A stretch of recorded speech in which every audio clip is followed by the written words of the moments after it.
Hai The 4am, balik lagi bareng gue. Lu pernah ngerasa kepala lo tuh kayak rame banget, baru mau tidur dikit, langsung kebayang hal-hal random, overthinking mulu, capek sendiri. Tapi yang menarik nih ya, orang yang sering overthinking ternyata punya imajinasi yang kreatif banget. Serius, gue bakal jelasin kenapa itu bisa kejadian. Pertama, lu harus tahu nih bahwa overthinking itu tanda otak lo aktif banget.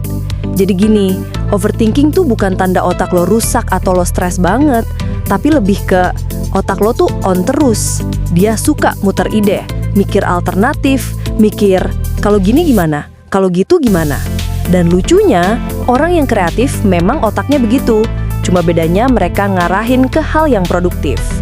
Jadi sebenarnya apa yang lo sebut overthinking itu bahan mentahnya kreativitas. Dan juga otak overthinker itu punya simulator masa depan.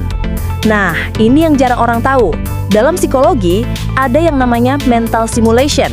Itu kemampuan otak ngebayangin kejadian masa depan dalam berbagai versi. Orang biasa cuma mikir satu kemungkinan. Overthinker langsung 10 versi, lengkap sama plot twist-nya. Ini kemampuan yang sama kayak penulis ngebuat cerita, filmmaker nyusun adegan, atau musisi nyari feel. Makanya overthinker itu banyak ide, cuma seringnya nggak mereka sadarin. Dan lu tahu nggak sih, overthinking sama kreativitas itu satu paket. Menurut penelitian Harvard, bagian otak yang aktif saat lo overthinking itu sama kayak bagian otak yang aktif pas lo lagi bikin ide kreatif. Namanya default mode network. Ini bagian otak yang aktif pas lo bengong, pas lo mandi, pas lo nyetir, pas lo ngelamun, dan disitulah ide-ide liar muncul. Makanya, kalau lo overthinking, sebenarnya otak lo lagi dalam mode kreator. Makanya, imajinasi overthinker itu bukan main nih. Lo sadar nggak sih, overthinker bisa bayangin hal-hal super detail yang bahkan orang lain nggak kepikiran. Mikirin, nanti kalau gue ngomong gini, dia tersinggung nggak ya? Kalau gue telat 5 menit, hidup gue berantakan nggak ya? Kalau kenyataan berubah sedikit, dunia kiamat nggak ya? Ini lucu, tapi jujur, itu tanda imajinasi lo tinggi banget. Lo bisa merangkai skenario yang bahkan film Netflix aja kalah. Dan yang nggak kalah keren juga nih, overthinker itu jago ngebaca pola. Peneliti bilang, overthinker itu punya sensitivitas tinggi sama detail. Makanya lo peka, lo gampang ngerti vibe orang. Lu bisa lihat pola yang orang lain lewat. Kelebihan ini kalau dipakai buat seni, tulisan, desain, mental model, hasilnya gila. Banyak seniman dan inovator yang aslinya overthinker parah. Tapi overthinking jadi toksik kalau lo nggak punya rem. Nah, ini yang bikin capek. Kreativitas itu bagus, tapi kalau jatuhnya lo ngebacot sama diri sendiri nonstop, ya burn out. Otak kreatif butuh tidur, butuh jeda. Kalau enggak, ide lo numpuk jadi cemas. Makanya bukan berarti overthinking itu jelek, cuma lo perlu belajar kapan otak gue boleh ngegas, kapan harus ngerem.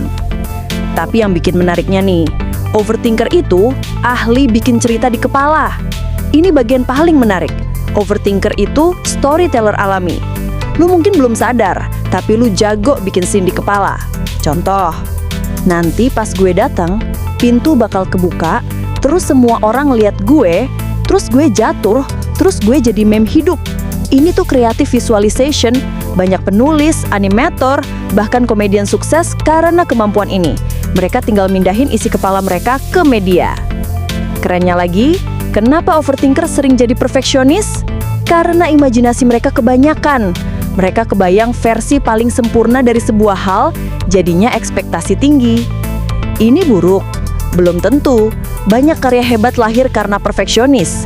Tapi kalau lo terus-terusan ngulang-ngulang tanpa eksekusi, ya lo stuck. Makanya kuncinya, jangan ngejar sempurna. Kejar selesai dulu. Dan lo harus tahu nih, cara ngubah overthinking jadi kreativitas murni. Gue kasih tips bagian yang paling kepake nih. Tulis semua ide yang muter di kepala. Bikin mind dump tiap malam. Kasih waktu 15 menit buat mikir liar. Abis itu tutup buku, fokus ke aksi. Karena overthinker itu bukan kurang ide, mereka kebanyakan. Yang kurang cuma cara ngarahinnya. Jadi intinya, orang yang overthinking itu bukan lemah, bukan terlalu sensitif, bukan drama. Otak lo itu kreatif, imajinasi lo tinggi. lu punya kemampuan ngebuat dunia kecil di kepala lo sendiri. Masalahnya cuma satu, lo belum belajar cara memanfaatin kekuatan itu. Dan kalau lo bisa ngarahin itu ke hal positif, lu akan jadi salah satu orang paling kreatif di circle lo. Serius.